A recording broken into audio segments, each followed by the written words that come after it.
Hello and welcome to this presentation. I am Arul Sarna, teaching communication at the Pondicherry Central University.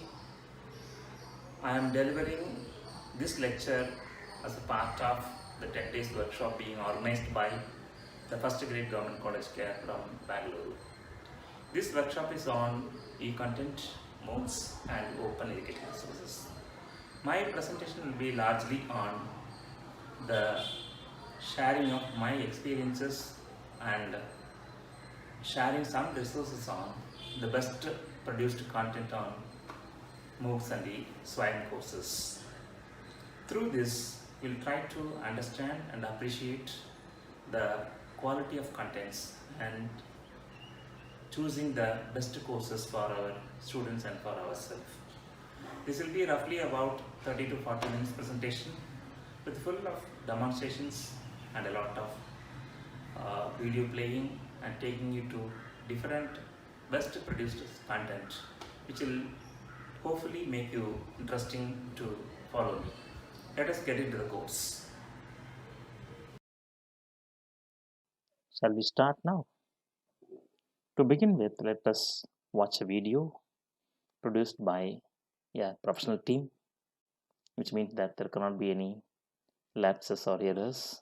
But some issues I want you to note it down from this particular video. Watch it carefully. It's only a 2 minutes video. Watch it and then we'll discuss it after watching this video.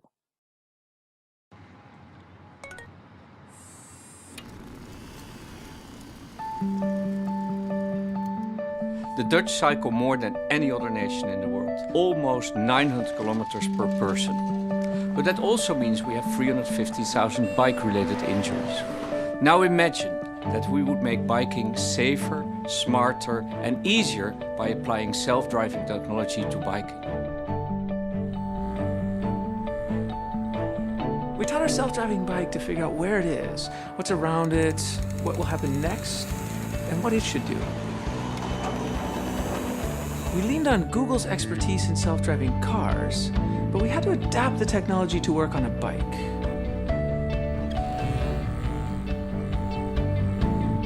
We decided to add 2 additional features. First, you can request the bike to pick you up wherever you are, and we developed a comfort mode, adjusting the pedals to a perfect resting position. I think the self-riding bike could really give a boost to the economy because people could also work on their bicycle. You work in your office, you work in your home, you work in your car. You could even work on your bike. I have so much more time. My kids love it. They're just free. They can go anywhere they want, anytime they want. It's amazing. At the Fietsersbond, we feel that this is the biggest invention since the invention of the bicycle itself. At Google, we always put our users first. With the launch of this bike, we believe we do that again.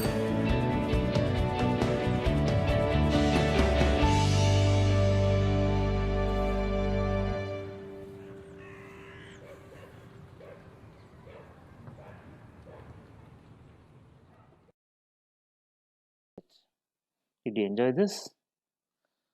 I will not tell you anything about the video right now because I want you to think it over, and whatever you have noticed, please note it in your script notepad so that we can discuss it when we have a discussion about this presentation during the second week of July.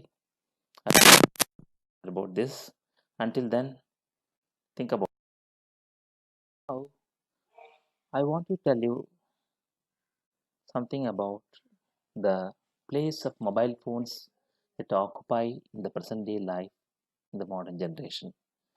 It occupies a very intimate space everywhere, irrespective of the age, be it children, the millennial, or the youngsters, or the middle aged person, or women, whatever be their profession, whatever be their job.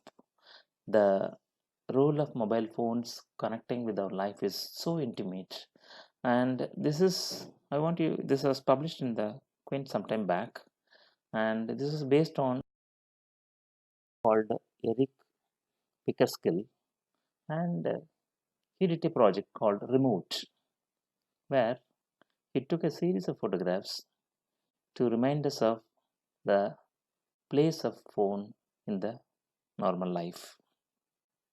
He actually removed the phone from somebody holding it and asked them to stay as such, and he took the photograph. And actually, it was not edited photograph. Before taking the photograph, it was edited. They had their phone in their hands, removed, and then the photograph was taken out. Very interesting assignment. He took it and he published it in a project called. Actually, they had their phone in their hand. He asked them to remove just the phone alone and capture this moment, which depicts that even in the bedrooms, when both the partners are staying together, they watch their mobile phone instead of talking to each other or something else. The middle-aged persons who are involved in some work where they have been watching the dining room where father, mother, and the daughter, they all sat in a dining table, but they have been watching their. Look at this one. Two partners in their very personal time, they have been watching their own. This is another incident where, irrespective of the age that everyone is, even children, right? Very young kids with their mother, they are alone and they have been watching their. This reminds me of the study conducted by Google. The study is called New Multi-Screen World, Understanding Cross-Platform Consumer Behavior. It was conducted long ago, but it gives a clear picture about what kind of screens that we are engaging in our daily life. They say that there are 5 screens: mobile phone, tablets, and then laptops, big screen, and desktop. So from television to desktop to that laptop to tablet to mobile screen, we use at least 5 screens in our daily life for everything. It's become a multi-screeners world with they say that at least 5 screens, and they call it our context is being mostly driven by the choice of devices, mostly driven by the context in which we have been working. And they call it 2 different kinds of screening. One is called sequential screening, other one is called simultaneous screening. I can cite you one anecdote from my life that I know a boy that who comes to a home. He's a IT guy, worked in a software industry. He comes home the evening after the office hours, say about 7 o'clock, and he watches cricket match in the television screen and works on the mobile phone, works on the laptop where the office work is going on, watching the television screen, and then he engages with the WhatsApp and other personal messages through mobile phone. He has his own tablet where he connects with the friends through some other platforms. So 4 screen is a very common thing even in India in the millennials. So simultaneously and sequentially we have been screening, we have been watching, we have been engaging. And we use it for search, smart, ubiquitous medium, and that has become a backbone of our daily media interactions. Phone has become very effectively engaged with our daily life.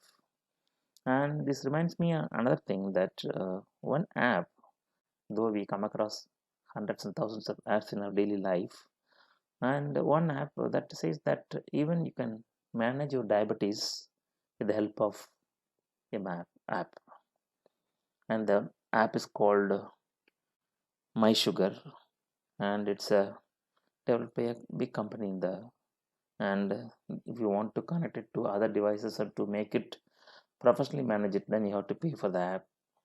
One-time payment you have to make and use of that. So life is completely being taken over by mobile phones, technology, and screens. Few anecdotes are reminding us.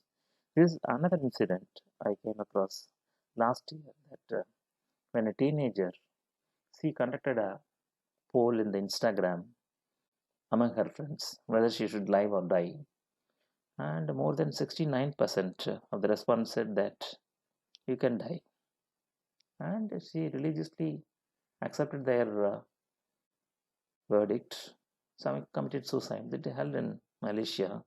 So this shows that the role and the powerful connection that we have with the mobile phones and peer groups are being always connected. So to connect all these things with the education with which we have been engaging these days. If I ask you one question, what is the oldest form of education?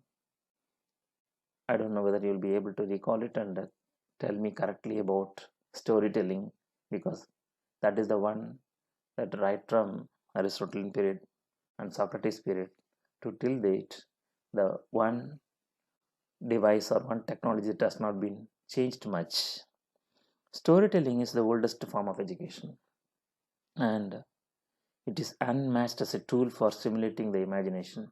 If you want to kindle the imagination, easy to go to any class, start with a story, and easily you can connect the students for anything. And one writer called Barbara Hardy, who says that we dream in narrative, daydream in narrative, remember, anticipate, hope, despair, believe, doubt, plan, revise, criticize, construct, gossip, learn, hate, and love by narrative without anything. That's what he has been telling. Stories are the way that we store information in the brain. Brain can easily store and remember and help you to comprehend things effectively. So people say that the researchers, they say that stories are directly, straightly connecting you to the heart, and storing is the process of constructing stories in the mind is one of the most fundamental ways of making meaning, and it pervades all aspects of learning regardless of the age. Like mobile phone, story connects from the youngest kid to the eldest, and it is interactive. Storytelling is one of the it can't be monologue. You can't tell a story without getting a feedback or getting the nodding the head. And telling a story sets a teller free from printed text, which means that we always add something, and we create the story. We read a story, and when we tell the story, we normally create a story. And if you ask one person to tell the story to one group, and if you want to tell him the same person to the same group, he can't tell the same story. That's the power of the story. Tell you that you can't ignore or run away from storytelling, even if it is a MOOC or a Swayam or whatever be the technology enabled format. This is another anecdote I want to remind you to connect these dots. Actually, UGC has come out with the RPIT, Annual Refresher Program in Teaching, which means that instead of going to the HRDCs, Human Resource Development Centers, or the academic staff colleges, teachers can connect with them. They can learn for about 21 days, and they can earn the credits or whatever certificates for the promotions and other thing. And so slowly that this art or this technology is being formalized. And if you look at the evolution of MOOCs, that it is a long history, that it is not a sudden development coming out of Web 2.0. That's what people believe, that it's not so. It is a tradition from open educational movement long back. That knowledge is a common good. Open educational movement says that knowledge is a common good that belongs to humanity as a whole, and nobody can. And International Council for Open and Distance Education in